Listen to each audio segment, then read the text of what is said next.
Am I on? Well, I'm on early. I don't know who's actually on. So I don't know if I should even be talking because no one's listening. But I guess if you just happen to watch this again later, you can listen to what I'm saying right now, even though it's complete nonsense and no one. It doesn't matter. Unnecessary.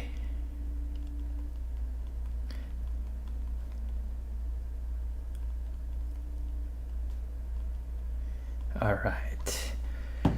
So let me test some stuff. I know no one's on right now, so I'm talking to nobody. But if you are here, let me try this. Boom. All right. You guys see me okay? Even though I don't know who's here and no one's there to respond to me.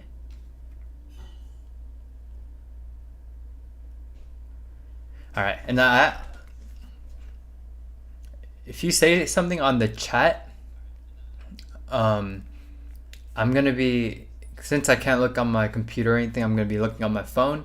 So if I ever look on my phone, then I'm not just like responding to someone's text. That's how I'm looking at the chat. Jesse's here, so right now it's Jesse, Pastor Terrence. Oh, actually, let me get this thing off for now.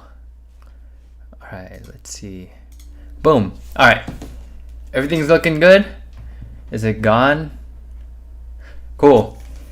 All right, well, this is the awkward time when I just talk to myself and wait for more people to come. But if you are here, I'm glad to have you here. If you are here, please write on the chat, just say hi or something so I know who's here. It looks like we have 7 people, so I'm guessing it's Pastor Terrence, Jesse. Looks like Janice is here.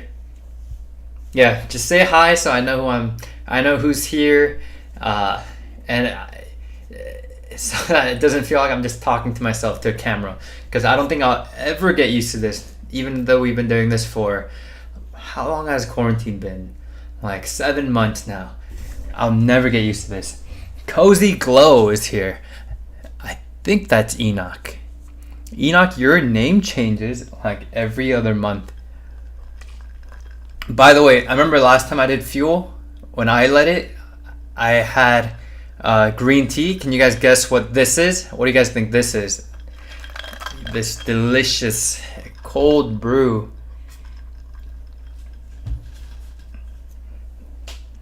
You probably can't guess. It's pretty random, and you probably don't care. But peach tea, I want to say you're close, but you're really not close. It's tea. You're right about tea. Enoch, I think I told you during one of our Wednesday hangouts. I think you saw me drink this, and then you asked what it was, and I said it. So you should know. If anyone could guess, it should be you. Hello, Joanna. Nice to have you join us. I know a lot of you guys are busy with schoolwork, and I know it's sometimes hard to join in on these things, but I'm so glad you're here. Sorry, I just need to grab... That's nothing. You can't see that. That's yeah, that's not it. I don't know what Pastor Terrence was doing. He's just being silly over here. Why are y'all guessing drinks? Hibiscus tea. That's what Enoch said. Hibiscus tea. Yeah, so this is hibiscus tea. I know no one cares and no one really... It's not really interesting at all. But I think the coolest part about this is my giant mug. That's 1 liter. I am very hydrated. It's not kombucha. I love kombucha, but kombucha's expensive, and I can't have kombucha on a liter amount on the daily. So it's not What even is hibiscus? I think it's a flower. I could be wrong, and if I'm wrong, you can correct me. Why are y'all guessing? Janice, they are guessing because I asked them to guess, because I'm trying to stall and wait for more people to come on. Yeah, so it looks like it's 7:31, so people should start tuning in, hopefully. Right now we have 10 people, and if you are here and you haven't said something on the chat, please yeah, say something so I know you're here. But while we wait, I thought instead of just me talking random stuff, that I could do some cool stuff. So I got a deck of cards, and you know what's about to happen. I have a few tricks up my sleeve, and they're not impressive at all, and you probably know these tricks, but let's see how it goes, okay? All right. Man, I didn't even have anything. All right. I don't know how this is gonna work because you guys are chatting, but I'm gonna scroll through the deck, and you guys, someone say stop, okay? Someone say stop. I'll stop right there, and I'll tell you what the card is, wherever I stop in, okay? Does that make sense? And I'll shuffle so that you don't think I'm a hack. All right, let's see. Let me make sure it's... All right, let's see how this goes. All right, tell me when to stop. Josh Kim said stop. All right, so I stopped right here. This is a 4 of diamond. Boom! 4 of diamonds. All right, I don't know how the stop thing's gonna work, so I'm just gonna have the first person who says stop, okay? That was impressive though, huh? Impressive. All right, tell me when to stop.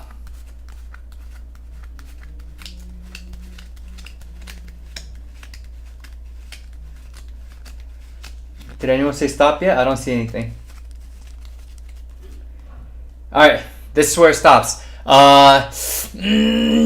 of diamonds. Boom.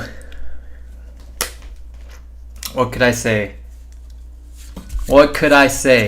I didn't see the stop. I'm sorry, but here you go. I won't. Actually, that doesn't work. Here, I'll move my YouTube chat, which is on my phone. I'll put it here, but I'll leave the cards out here. Okay, so as soon as I see the first stop, I won't look at the cards. I'm only gonna look at your chat. Okay. Check this out. Tell me when to stop.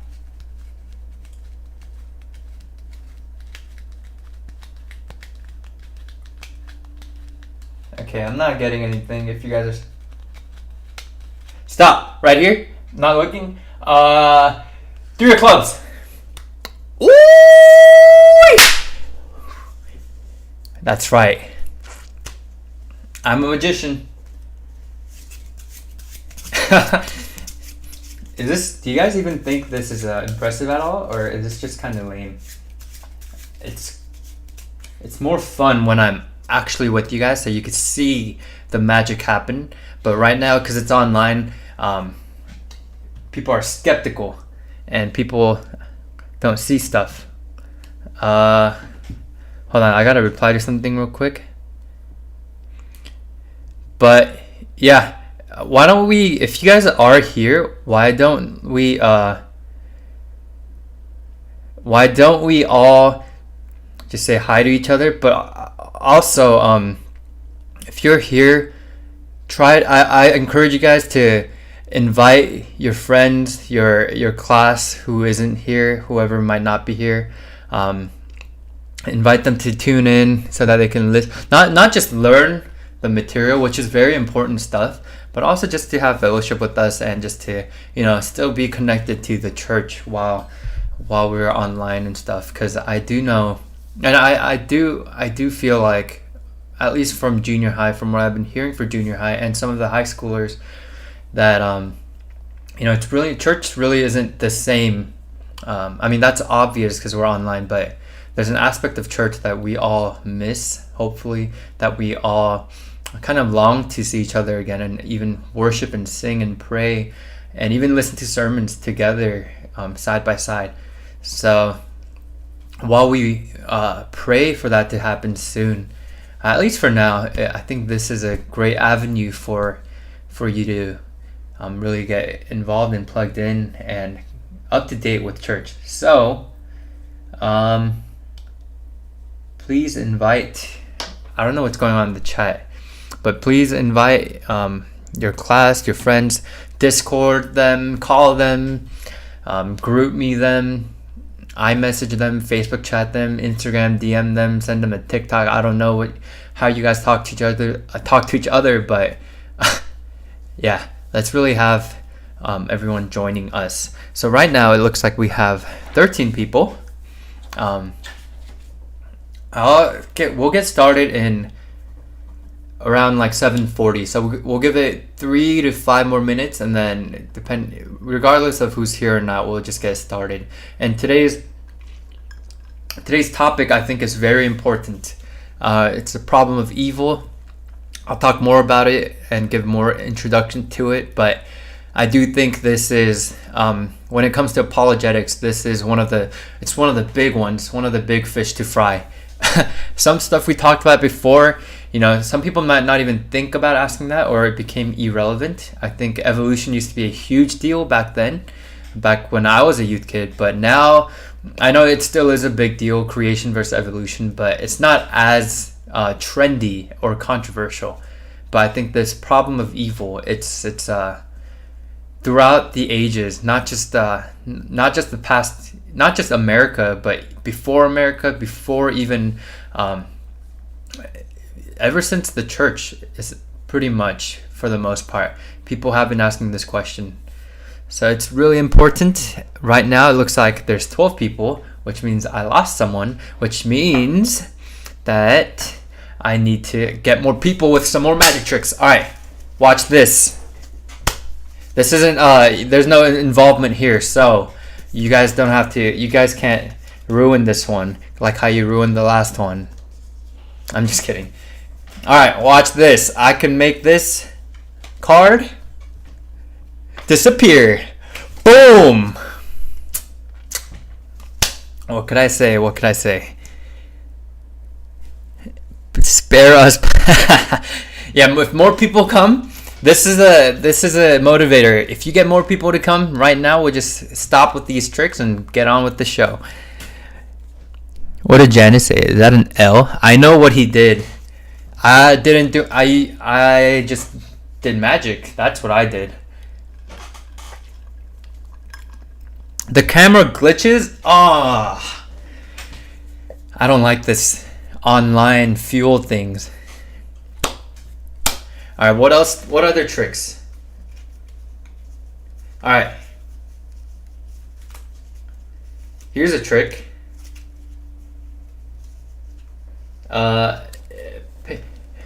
Pick a card, any card. And then obviously you can't do it, so I'm just going to pick a random one for you. Boom. I won't look at it. You guys can see what it is. Take a look at it. I'm not looking. Memorize it. Keep it to yourselves. I'm going to just put it back in the deck without looking, okay? All right. And this is a terrible trick because we're not in person, so I could just do whatever I want, essentially. So I can just look into the deck and see where I put the card. That's a lame trick. That's not even fun or funny or impressive. But is this your card? Alright. I think I have tortured Enoch enough, and he is desperate for people to get on. That's not the card. I don't know if you're trolling with me. Alright, well, we have 13 people. It is 7:41. We will just get started, and if people hop on, good for them. And if you're already here, thank you for coming. Thank you for joining us. If you haven't said anything on the chat, please say hi so I know you're here. Rain said he's gonna cry. Rain teacher, I'm sorry. That's just one of the curses of being a youth group teacher. You have to deal with all the cheesy things that the pastors do. Yeah. How about before I even start, let me ask a question. This is a totally not related at all. Whose jokes are funnier, me or Pastor Terrence? And there's only one right answer. And I'm looking at the chat right now, and I'm just kidding. You don't even have to answer that. But yeah, we'll just get started. And the correct answer was Pastor Terrence, because Pastor Terrence is just naturally funnier than I am. But we'll get started. Let me set this thing up. I'm not going to say a joke. All right. Here. We'll get started right now. But before we get started, let me just open us up with a word of prayer. And I know this is online, so I won't really know if you're praying along with me. And honestly, sometimes it's hard to pray along when it's online because I can't even see you and you're just listening to a prayer. But please, I do encourage you to actually be in prayer, in the posture of prayer when me or Pastor Terrence, when we pray online, because just because it's online doesn't mean it's any less of a prayer. And it doesn't, just because we're all in our own rooms tuning in together, doesn't mean that we're not praying together. So that's just a little thing I have to say. Let me just pray for us, and then we'll get started. Let me pray for us. Dear Heavenly Father, we thank you for allowing us to still continue learning about you and your word and your world during these Friday night fuels that we have, even online. Father, we pray that you may speak through me, that you may allow me to speak with clarity and with truth and with boldness. And I pray that you may also be with the moving in the hearts of everyone listening here, or everyone that will listen even later. Father, I pray that this may help us in our walks, and that this may help us with our doubts, and that whatever we think about in terms of the problem of evil, that God, you may really give us the comfort and the peace that comes through your gospel and your Son, Jesus. So we pray all this in your name, and we do this all for you. So we pray in Jesus' name. Amen. All right. It looks like we have 14 people. So I don't know if you've been joining on our fuels lately, but I switch it up to a PowerPoint. So let me do that right now. It's not going to be smooth because I'm so not used to this. But I'm sharing my screen. I'm sharing my PowerPoint, and I should be on the top somewhere. Am I on the top right, or I'm somewhere right? And you see the slides fine? I don't know if the YouTube chat's lagging or if you're just not saying anything. Okay, I got a yes from Janice. So nice. All right, so let's get started. Today we're talking about the problem of evil. The problem of evil. And essentially the question that people ask with this problem of evil is, oh wait, before I get to that, throughout the entire seminar, throughout the fuel, throughout the YouTube live, if you have any questions and you don't want to say it on the chat, you want to be anonymous. The background looks cool. Thank you. If you want to be anonymous, you can feel free to, we do this every week. You can send in anonymous questions, and at the end, I will answer them to the best of my abilities.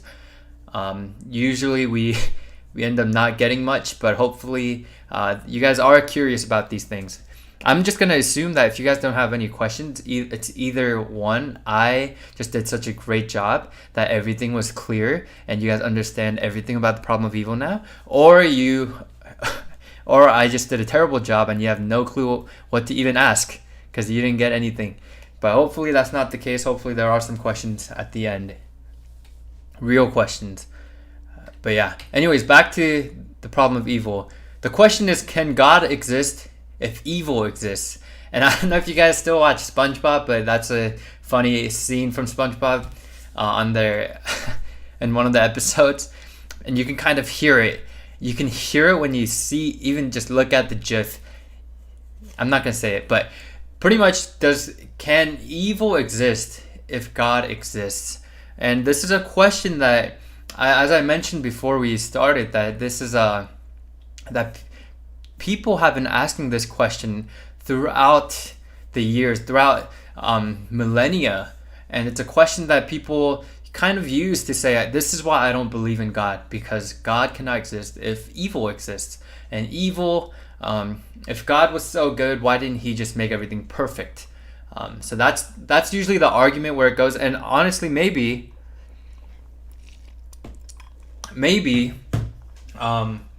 you yourself sometimes question this as well. Maybe you sometimes doubt God because of all the evil and injustice that happens in the world today.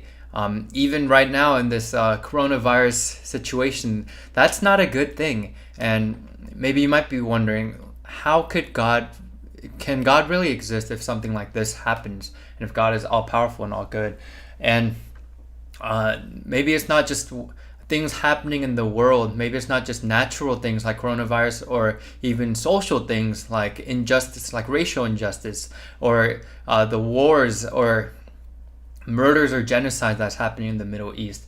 Maybe it's not those kind of scenarios, but maybe it's personal injustice or personal evil that's been done upon you, and you kind of question and ask if God could really be still in charge when these things are happening. So that's essentially what the question's about. If you have been thinking through these questions, if you have a friend that's been asking this, I hope this helps. And if you have any questions, please ask us personally or on the anonymous poll that I put up. But yeah, so we'll go on to our next slide. Pretty much what we're gonna cover today. These three different things. We're going to go over different worldviews. I know Pastor Terrence mentioned what worldviews are in his seminar, like maybe even months ago. But we're going to go through how different people answer this question or solve this problem. And then we're going to talk about philosophical arguments for how God and evil can exist at the same time. And then we're going to conclude with a Christian response, a Christian answer for the problem of evil. So first we'll go to different worldviews. So there are four propositions that generally go along with the question of the problem of evil, these four propositions. So the first thing, obviously, is that God exists. We believe that's true, or we affirm this. God exists. The second thing is God is all good. This is something we assume as well. God is all good. God exists. And third, God is all powerful. God is all powerful. So God is real, and this God is all good, and this God is all powerful. But here's the fourth thing, and this is where the dilemma is. Evil exists.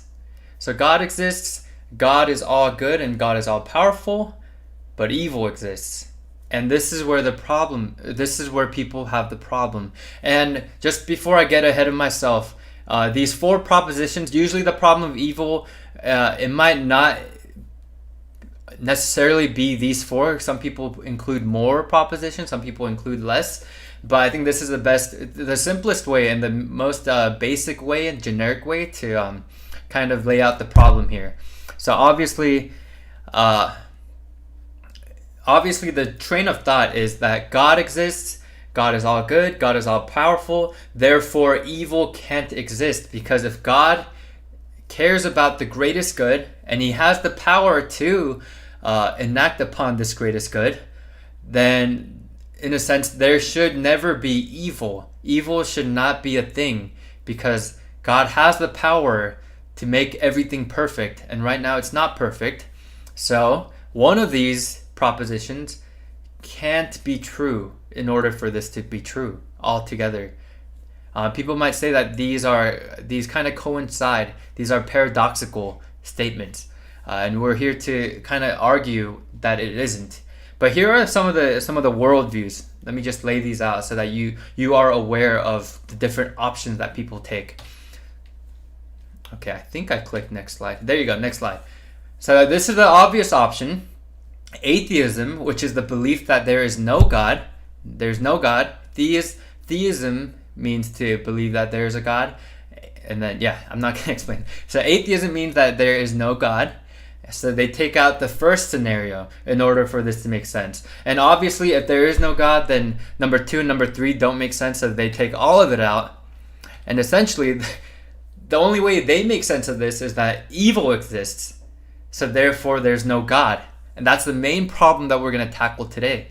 That atheists would argue that because evil exists, there's no absolutely possible way that God can exist. And if he does, he can't be all good and or all powerful. Now the thing is, if you live a life with this worldview of atheism, you could, I guess, easily solve this problem of evil and just say that, hey, this is just how things are. There's no greater being in charge of everything. There's just, things are just, that's just how life is. You might go that route, but I would argue that if you live this way, if this is your worldview and you honestly think about it, without, if you just reason and philosophically even think about it, I think it's ultimately going to lead to either purposelessness. That's a hard thing to say. I'm going to just say no purpose. It's going to lead to you having no purpose and or no hope. Where am I going and why does anything matter? And some might argue that, you create your own worth, you create your own purpose, but even that's an illusion. That if you really think about it, it doesn't play out. That's a sham. You just really have to convince yourself, and if anything, that's a terrible way to live. But that's the first thing. This is the most popular option. And the other ones that I'm going to mention, they're not as popular, but they exist and they have existed. So this is atheism. Next slide, pantheism. So this worldview, so what pantheism is that God exists within everything. God is within everything. And I think a great way to think about it, or a similar way to think about it, is if you guys ever watched Star Wars, if you know about Star Wars, you probably know about the Force, right? Can anyone explain what the Force is? Or can you guys, if you guys are big Star Wars fans, there's they explain what the Force is, and I don't know word for word, but pretty much think of it like the Force. They say that the Force is within everything, in every living thing, and in every object. And then pretty much what the Jedis do, or Force-sensitive people do, what they do is they can get in touch with this living thing within everything, and then they could use it in a sense. And it's like you do all these crazy cool things. But so what pantheism would argue is that God is within everything and that everything is part of God. So we believe that God is his own being and that he's beyond, he's above the world. He is not the world. Pantheists would believe that the world is God and God is the world and God exists in everything. So in that sense, just like the Force, how you could be in the light side and the dark side, and then you have to balance it out. In the same way, God being part of everything could be used for good, like this tea is very good, or it could be used for bad. And I don't think I need to explain how things can be used for bad, because we know from the top of our heads. But that's what pantheists would say. God isn't necessarily, or God is real. He's part of the world, and he is all powerful because he is all things. But evil could exist because God doesn't have to be good. And if you live in this worldview, if this is what you really hold on to, I think you live. Let's say the word I used for atheism was no purpose or no hope. But if you live pantheistically, I would say you live in ultimately you would live in fear. You would live in fear. If you really believe that there is an all-powerful God, but he's not good, then you have no clue what this God's going to do, and he can do anything he wants. And sometimes his will and his desires and his actions will not be good. And if they're not good, that means we're not going to have a great time. And so you live in fear. You live in fear.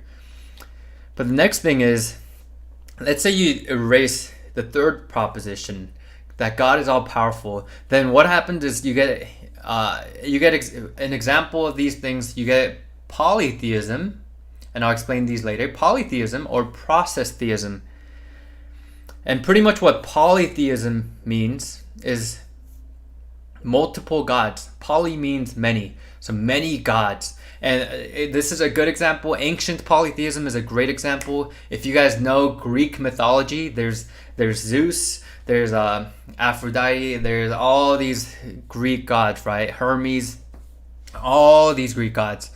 And it's not just one god, but there's multiple gods. This isn't just Greek mythology, but even current religions like Hinduism, they believe in many gods, and each god is in charge of different things, their own things. There could be a god of the sun, there could be a god of the water, there can be a god of beauty or love, there can be a god of war, they can be a god of thunder like Zeus or Thor, there can be a god of mischief like Loki. You know these not from Norse mythology, but you know it from Marvel. But that's what polytheism is. And polytheism doesn't believe that God is all powerful, because there are many gods and they have power, but they're not all powerful. So that's what happens if you cross out the last one. Or the other thing is process theism, and what that means is that God is still developing. He's not perfect yet. He's still in the process of growing into perfection. So he's not capable of doing everything that he wants to do. Either way, if you say that God isn't all powerful, I think that leads to anxiety. Because there's no security. There's no sense of really trusting in God. Because even if God was all good, if he wasn't all powerful, he'll see evil, but he can't do anything about it. So what's the point? Like, yeah, why trust in this God if he can't even save us, if he can't even solve the problem? So that's what happens that's how some people deal with the problem of evil. They say that, oh, there is a God. He's all good and all loving and all caring. He hates evil, but he can't do anything about it. I mean, he can help stop evil, sure, but he doesn't have power over it. And that's the worldview that you get from here, and that leads to anxiety. Yeah, sorry, I was looking at your chats. That's what happens, but obviously we know our view is... Oh wait, actually, before we get there, there's the last one. When you erase the last thing, you get idealism, which is pretty much saying that, evil is an illusion. It's all subjective. There's no real evil. Evil doesn't exist. And they would argue that if you see evil, if you say something is evil, or if you think if you think the coronavirus is evil and people are dying, if you think that's evil, you got it completely wrong, because that's not evil. You just convinced yourself it's evil, but it's not really evil. It's just part of life. If anything, idealism would say that everything isn't not just that there's no evil, but they would say that everything is good. So they would say that, hey, this coronavirus thing going on, that's actually good. If you're woke enough, if you're enlightened enough, you would notice that this is a good thing. And you might not understand it right now, but everything is good. There's no such thing as evil. Evil is a concept that we've made up. So that's idealism. They erased evil. So God can exist. God is all powerful. God could be all good. And there's no evil. So this is how God intended. This is perfection right now. And I know that sounds silly because obviously it isn't, but there are people that believe that, life is life and life is good. So don't get all negative and pessimistic by saying that life is there's evil in this world. You're just not seeing the bigger picture and everything's good. And I think if you live in this way, if you live idealistically, then that leads to ignorance. You're oblivious to all the injustices and the evils and the sufferings of the world, and you just kind of ignore it, and you convince yourself that everything's okay. If you know the Lego movie, the theme song goes, "Everything is awesome," right? Sorry for singing, but that's the song, and that's idealism. Everything isn't awesome. And I think that's the whole point of the movie. Everything's not awesome, but some people trick themselves into thinking that it is. And here's the main view that we argue for: theism, which by the way, I didn't put Christian. I just put theism because there are other religions that say that all of these things can be true at the exact same time, and they don't conflict. They don't conflict with each other. They don't coincide. It's not a paradox. They can all work together. It's not Christianity. We would say we are theists, but this also applies to Judaism, like Jews, Muslims, Islamics. This would also apply to Catholics. And so there are religions that would say that God exists. He's all good. He's all powerful. But there's also evil in the world. And they might argue for it a different way from whatever their beliefs are or whatever their religious text says, but we would all agree on the same thing. And in this sense, I guess for theism, we can all philosophically argue for the same thing. All of these four exist. Sing for us. I'm not gonna sing. Yeah, anyways, sorry, I keep getting distracted by your chats, but I like that you're chatting, and I like that you guys are engaged. But yeah, so these are the four, or did I mention? Yeah, these are the views, the world views that could change depending on which of these propositions that you take out, that you decide not to believe in, so that you can make sense of evil. But theism is what we're going to argue for, and at the end we're going to argue for a Christian answer. Not just a theistic philosophical answer, but a Christian answer. But let's start with the philosophy for theism. So there's two arguments that we could use, and just to make it clear what the argument against theism is, the atheistic argument is that these four propositions, they can't stand altogether, because if God is all good, if God is all powerful, then evil shouldn't exist, because God would care so much about good that he wouldn't want evil, and God would be so powerful that he could stop evil and prevent it from ever happening. So that's what happens. That's what happened. Or that's the main argument, and maybe you might be thinking the same thing. So here are some counter arguments against that. And this is more philosophical. This is more, it does align with Christianity, but I'm not going to use really Bible verses for this. I'm going to use more philosophy. But I will still use Christian authors to explain these things. So the first argument that I want to say, oh, by the way, guys, right next door, my roommate, he's a youth pastor at LA Sarang. He's having his Friday night too. So he's leading praise right now. So if you hear praise music, just don't mind that. I forgot to mention that earlier. But yeah, another Friday night is happening as we speak, right behind that wall. Anyways, back to this.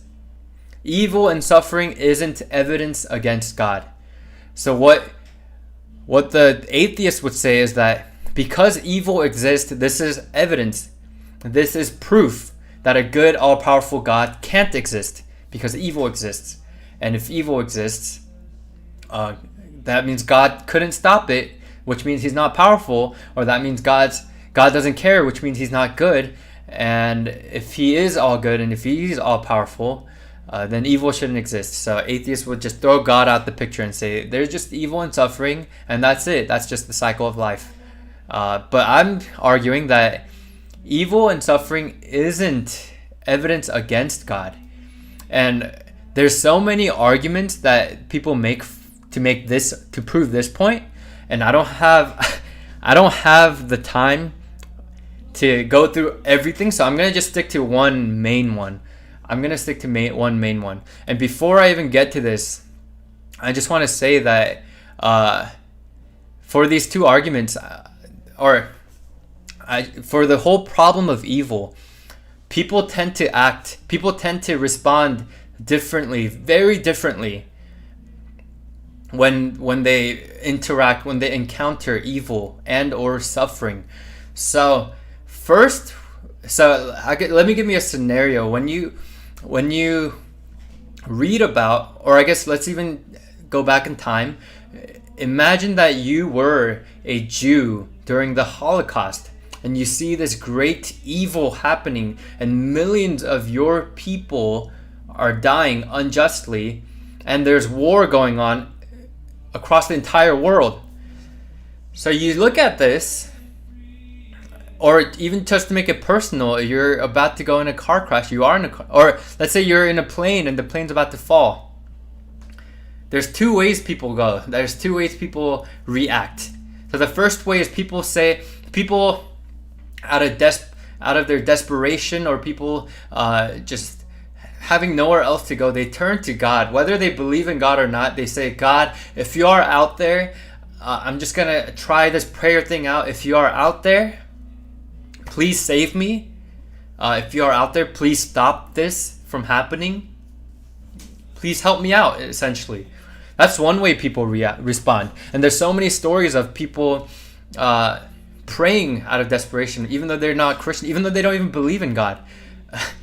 So that's one way you can react. But the other way you can react to evil and suffering is saying that, okay, if this kind of thing is happening in the world, if there truly was a Holocaust, if my parents, if my mom is if she's infected with COVID and she's having such a hard time breathing, but we can't help her because we can't get infected either.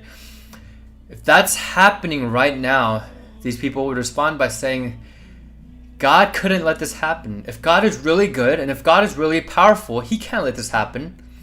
He doesn't exist. So people can go both ways. So that's the argument that I'm pulling up, that you could argue for both ways, that it doesn't have to be necessarily evidence against God, and it can actually be evidence for God, if anything. So that's gonna be my second point. But let's go back to the first point. Evil and suffering isn't evidence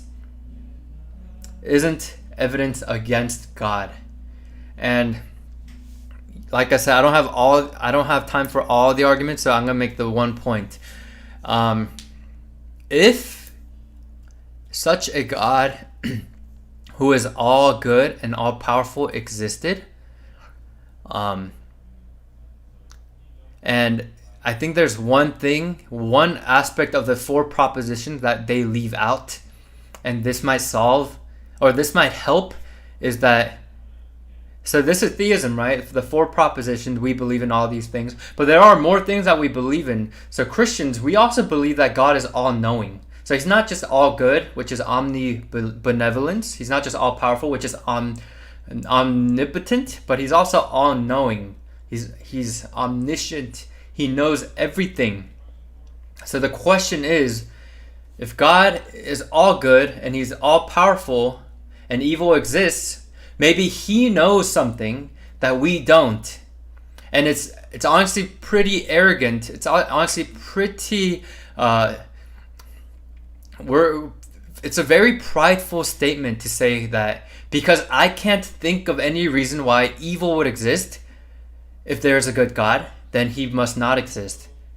Because that's assuming that you can know everything you know everything that you can about God and about evil, and you concluded that you know more than anything, that you concluded that you know, in an ultimate sense, that you can make an ultimate conclusion where you could be missing a lot of data, you can be missing a lot of reasons.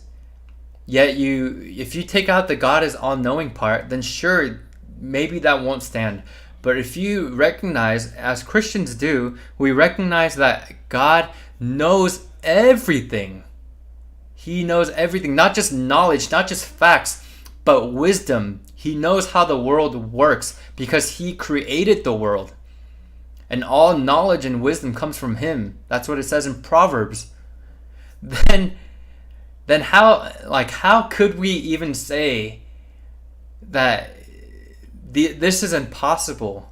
That God, if you exist, then you have to work the way I think you should work, which is no evil at all. What if God knows something that we don't? And he does. That was a rhetorical question. He knows so much more than we do. And in his ultimate knowledge and wisdom, he has decided that evil exists. And that does not contradict his omnibenevolence, his all goodness, and that doesn't contradict his omnipotence, his all powerfulness.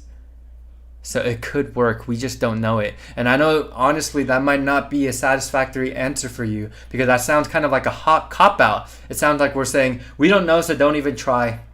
Which kind of contradicts what I said about apologetics, where it's a reasonable faith. This doesn't seem very proof-based.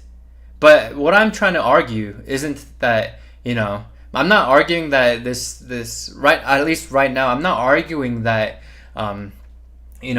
evil and suffering, we don't know it, so don't even try. But I'm arguing that evil and suffering, it doesn't have to mean that God doesn't exist. It just means we don't have enough data. So it's not evidence against God. It's just what it is, in a sense. We don't know why, and I don't think the Bible is very clear on exactly why things happen, even bad things. But the Bible is very clear that God is good, and that God is in control, and that God has a plan, a good plan, that we could trust in. So evil and suffering, they're not evidence against God. It's not an evidence against God. So when people say, God can't absolutely exist because evil exists, that's proof. That's not true necessarily. And I love this Tim Keller quote. He's a Christian author and pastor, and he's one of my favorites too. And this comes straight out of the book that Janice has, because she won the first fuel, the giveaway. But let me read it for us. Tim Keller says this: if you have a God great and transcendent enough to be mad at because he hasn't stopped evil and suffering in the world, then you have at the same moment a God great and transcendent enough to have good reasons for allowing in to continue that you can't know. So what is Tim Keller saying? He's saying that if you have a God that you could blame for all the suffering in the world, if you have a God that you can deny and reject because suffering exists and therefore this great God couldn't exist, if that God is the same God, or if that's a God in your concept of God, then that means on the other way around, if your concept of God is that great that you could blame him for suffering, then the other way around, you have a concept of God that is so great that could allow suffering and have good reasons for it that you don't know yourself. Does that make sense? So that's what Tim Keller says, and that's the first argument, that evil and suffering, they're not evidence against God. Here's the second argument: evil and suffering may actually be evidence for God. Now, I don't want to say evidence in the sense that it's proof, but I do want to, that's why I say it may be evidence for God. It might actually be more reasonable philosophically for God to exist. And let me explain why. I mentioned in my fuel seminar on the existence of God, that morals, good and evil, good and bad, they can't, or they don't make sense if God doesn't exist. Because if you have a concept of absolute truth and absolute morals, absolute good or bad, right or wrong, then you have to have a standard. Someone above, someone that is transcendent, has to have a standard or measure for what good and evil are, right? If there is no standard, then good and evil just becomes subjective. It's just what I think is good. And that doesn't work out either, because what I think is good might be evil for someone else. If I think it's good for me to make more money and to work hard, that might be good for me. I might think that's a good thing, a good virtue, to be hardworking, but it actually might be evil to the person that I might be harming someone else with my work, in a sense. That's evil for him, it's good for me. Another silly example, some people might love cats, some people might hate cats. So it's like there's no objective right or wrong. There's no objective, are cats good or are cats bad? It's just subjective. So morals don't make sense without God. That applies to this argument. Evil and suffering may be evidence for God, because let's say we take God out of the argument, we say God doesn't exist, then that means you can't say that evil exists, because there's no God to compare or to have the standard of evil. That means evil and suffering, they're not really evil and suffering. That's just nature, and you can't say it's bad or wrong. It's just natural. And evil and suffering just becomes a subjective thing. But if that's the case, if evil and suffering is just natural, that means evil and suffering, they're not real things. And if evil and suffering are not real things, that means they don't exist, which means you can't prove God. Because that was the argument. Because evil exists, God cannot exist. But if God doesn't exist, then evil can't exist either. Because evil has no real substance to it, because there's no standard or scale. And I hope that makes sense. And C.S. Lewis, by the way, guys, random quick plug. C.S. Lewis, he's an author, Christian author from England back in the 1960s-ish. And what's my plug? We're actually, next week's Fuel, we're going to have a fellowship night instead of a seminar. And the week after, we're going to have a praise night. But for next week, we're going to have an online fellowship night. We're going to watch a movie again. We're going to watch The Chronicles of Narnia. And that was actually written, it's actually a book, and it was written by C.S. Lewis. So, just a quick plug. Come out to Fuel next week. We're going to watch a movie, and it's a fun movie. But yeah, so C.S. Lewis, he puts it better than I do. He says, okay, this is a long quote, but I think it's really good. He said pretty much what I just said, that my argument against God was that the universe seemed so cruel and unjust. But how had I got this idea of just and unjust? What was I comparing this universe with when I called it unjust? Of course, I could have given up my idea of justice by saying it was nothing but a private idea of my own. But if I did that, then my argument against God collapsed too. For the argument depended on saying that the world was really unjust, not simply that it did not happen to please my private fancies. Consequently, atheism turns out to be too simple. That's C.S. Lewis. And Enoch asked which Narnia are going to watch. We're going to watch the first one, The Lion, the Witch, and the Wardrobe. It's 2.5 hours long, so it might be a long Fuel, but it's a good movie. It's a fun movie. So we're probably going to screen share on Zoom, but we'll announce that later. Back to this. Yeah, so C.S. Lewis, he actually used to be an atheist too, but he thought about it more. So he actually got converted by philosophical thinking, because it just made more sense for God to exist than for him to not. So I hope that makes sense. We're going to go through this a little more quickly, because I've been going kind of longer. But so those are the two philosophical arguments.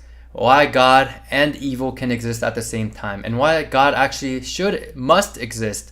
And any Any God-believing person can answer that those ways, but here we're going to go even more specific. How does a Christian respond? How does a Christian make sense of evil? And this is especially more important than for your faith, for yourselves, than the philosophical arguments. The philosophical arguments, they help for you to just think about, for you to just kind of make sense of things, for you to even defend your faith to your friends that might think that God doesn't exist because evil exists. But I want to relate this more personally to you and your faith. And as a Christian, when evil and suffering happens, I want you to be have this assurance and comfort as a Christian. So this is something that a Jewish person or a Muslim person or Catholic person even, they might not be able to respond the same way. And Christianity is just it's so much more satisfactory, so much more assuring because of these things. But here's the first thing. The suffering of God.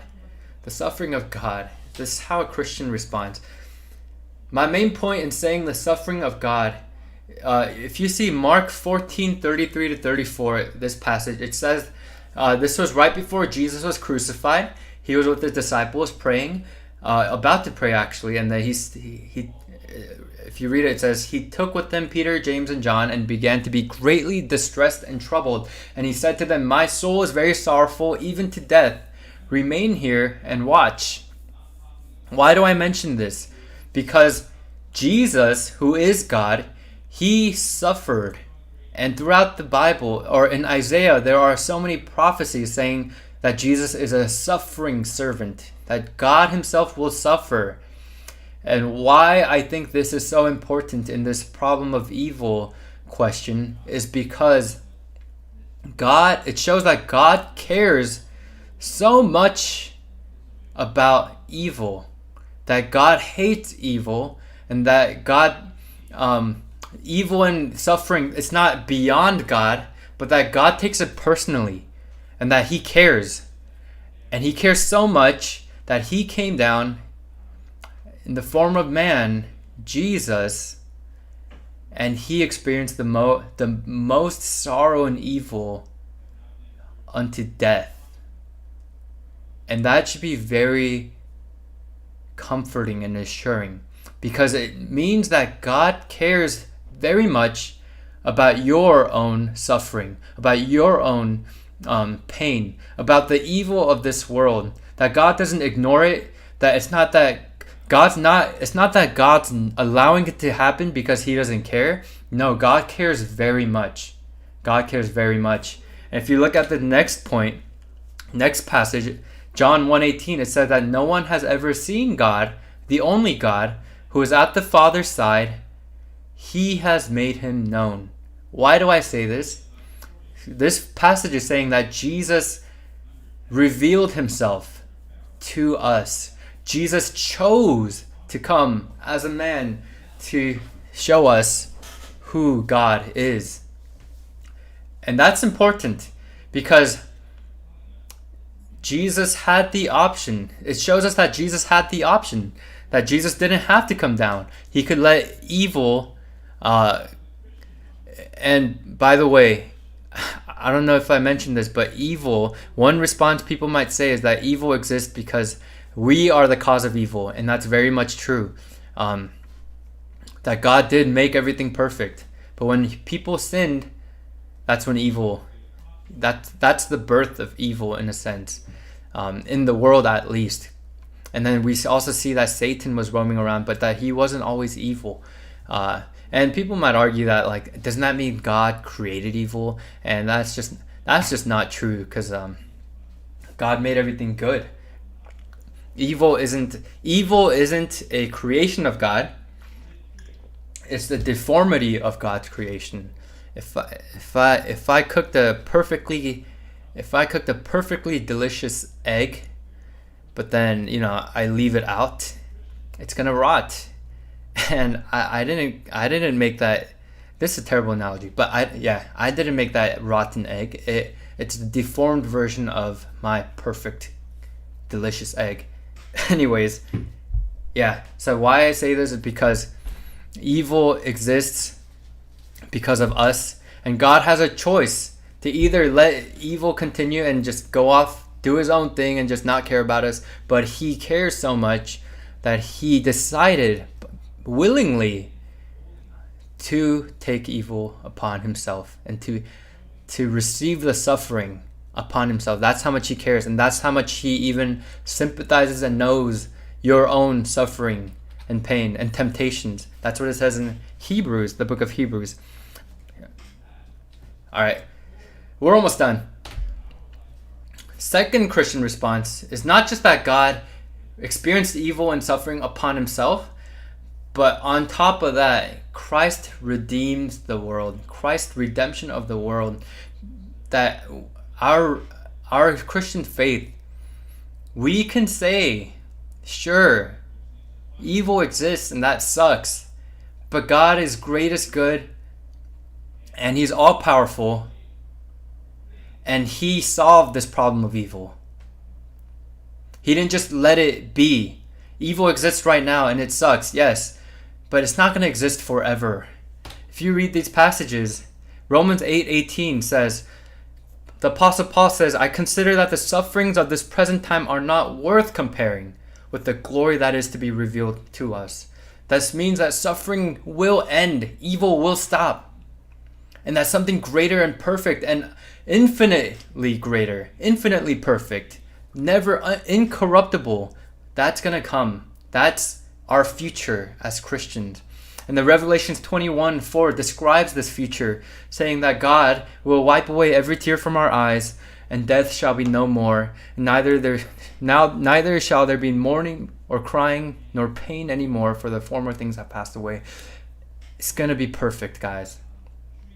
And that's such a comfort and assurance as Christians, that Jesus has conquered death and evil, and that eventually all evil will be judged and cleansed and wiped away.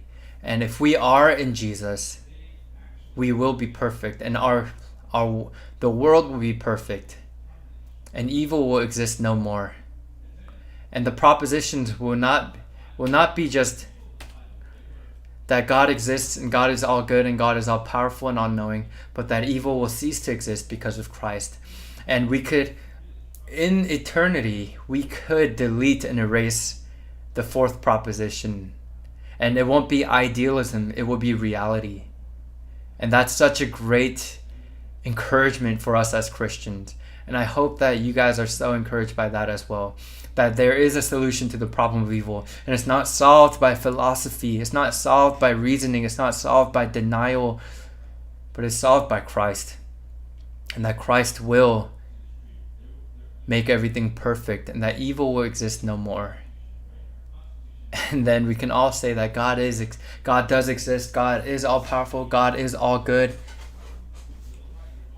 But evil does not exist. And I hope that's a comfort for us today. I hope that's a comfort for you as a Christian, as you grow up, as you continue having these questions. That there is a problem of evil. It's very real. But God is very real too. And God solved this problem of evil in His Son, Jesus Christ. So that's all I have for today. It's 8:29. I'm exactly on time. But that's what I have today. Do you guys have any questions? Any questions? Let me see if you guys asked any so far. If you have any questions and you don't really care, if anonymous or not, then you can just ask on the group chat. If you have any comments or anything too, please let me know. Let me see if there's any. Let me see if there's any questions for now.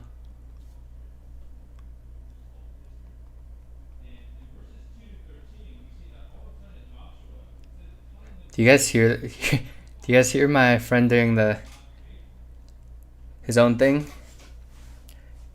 Hold on.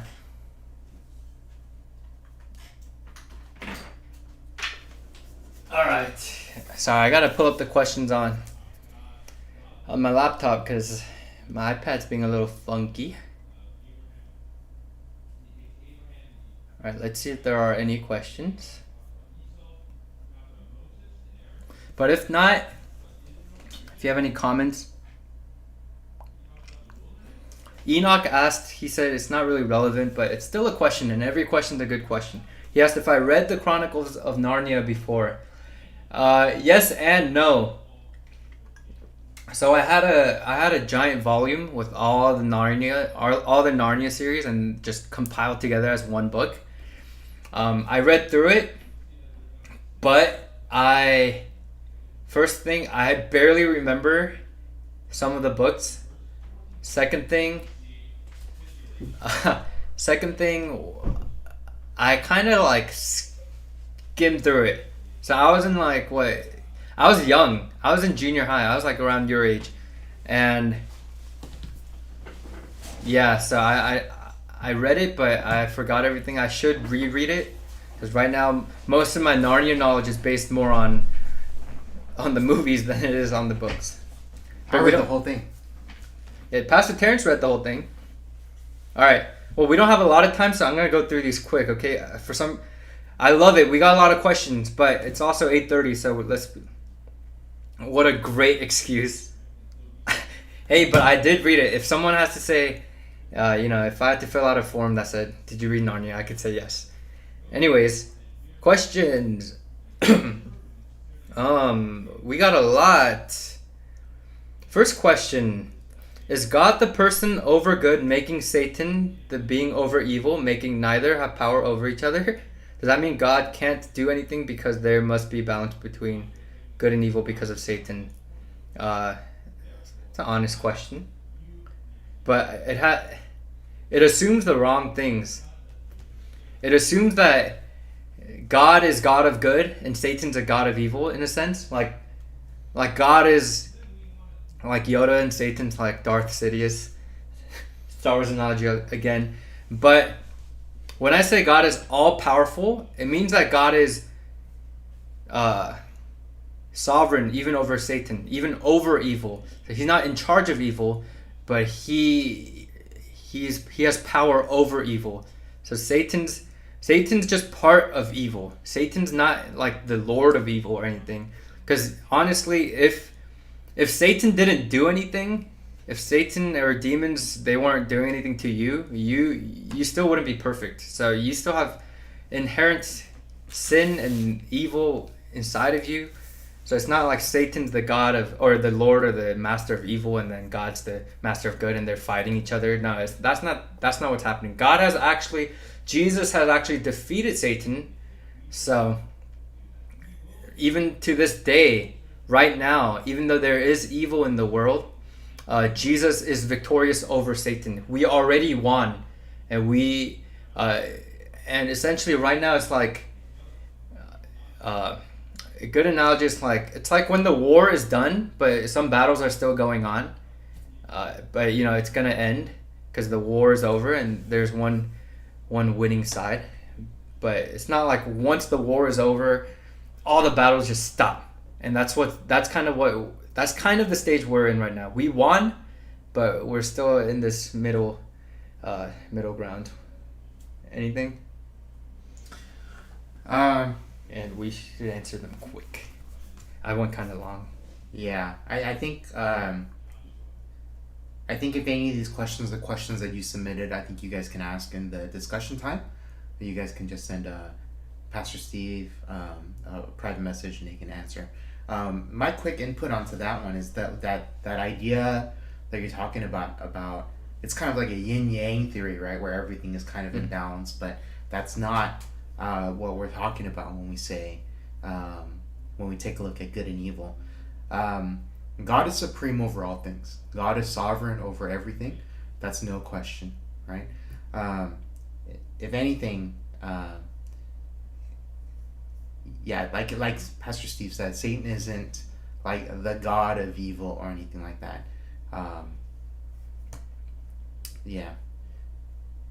Yeah, and someone else also asked a similar question.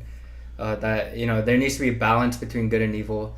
There, I don't think that's true. It's not like the Force where, you know, the same. It has to be balanced or anything.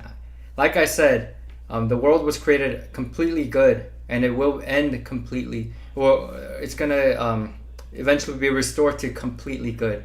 So there's not evil isn't necessary. That's a good way to put it. Evil it doesn't have to exist because good exists, and God will. I don't know why evil exists. It does because God allowed it, but that doesn't mean God necessarily requires it. Because obviously, in heaven, evil's not going to exist, so it's not necessary. Is balance of good and evil the reason why God can't do anything about the bad things in life? I mean, same thing. God can do everything. Actually, God can do a lot of things about the bad things in life. And God has done the best thing about the worst thing in life, which is sin.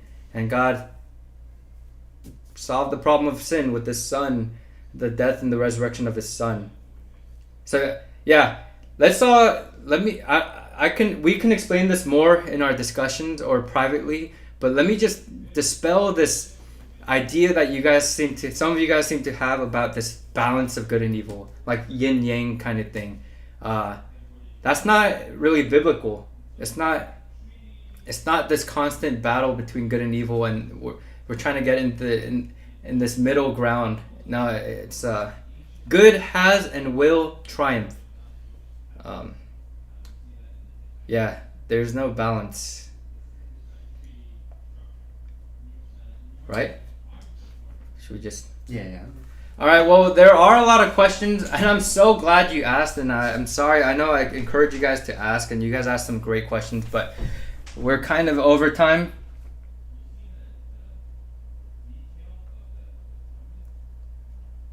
Sorry, I wasn't looking at the chat. But anyways, we went overtime, so let's go on to our Zoom. I'm sorry. I used to be a big fan of The Flash, the TV show The Flash. So that's one of the bad guys named Zoom. But yeah, let's all go into our Zoom discussions. Pastor Terrence will host the high school. I'll be in junior high. If you guys all click, I think there are also a description below. If not, just look at the meeting code right here. Because I drink so much water every day, I'm gonna use the restroom. So if you guys are in the waiting room, just hang in there. I'll be right on. Pastor Terrence will be on with the high school, but that's it for tonight. If you have more questions, if you were the one that asked the question that we didn't answer, private message Pastor Terrence or something, or we might bring it up. But yeah, that's it for today. Thanks for coming. How do I stop?